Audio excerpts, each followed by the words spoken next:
ન્યૂઝમાં આપનું સ્વાગત છે. ખૂનની કોશિશના ગુનામાં સંડોવાયેલ અને છેલ્લા 8 માસથી નાસ્તા ફરતા આરોપીની ધરપકડ કરતી વડોદરા શહેરની જેપી રોડ પોલીસ.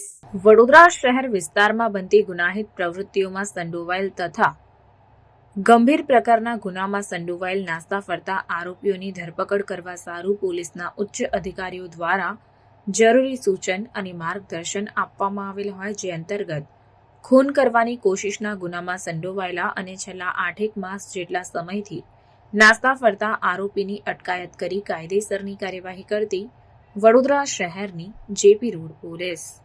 આ કામગીરી દરમિયાન યુસુફભાઈ ઉર્ફે કડિયો સિદ્દીકભાઈ શેખ નામક આરોપીની ધરપકડ કરવામાં આવી છે અને તેની વિરુદ્ધમાં કાયદેસરની કાર્યવાહી હાથ ધરવામાં આવી છે. Crime reporter Nazir Shaikh, secular Gujarat news, Vadodara. સમાચારોની અવનવી અપડેટ્સ માટે જોતા રહો સેક્યુલર ગુજરાત ન્યૂઝ. સાથે સેક્યુલર ગુજરાત ન્યૂઝ ચેનલને લાઇક, શેર અને સબસ્ક્રાઇબ કરો અને બેલ આઇકોન દબાવીને સમાચારોની ઝડપી માહિતી મેળવો.